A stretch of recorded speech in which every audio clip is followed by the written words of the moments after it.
rakaa mbili za sunna za qabliyatul fajr ni khairu min ad-dunya wa ma fiha. Sasa ikiwa rakaa mbili za alfajiri za qabliyatul fajr, sunna ya alfajiri, ni bora kuliko dunia na vilivyomo. Hii dunia ndugu zangu katika imani imebeba kila kitu.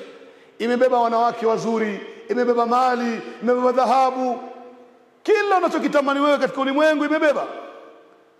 Lakini rakaa mbili za alfajiri za qabliyatul fajr ni bora kuliko dunia na vilivyomo.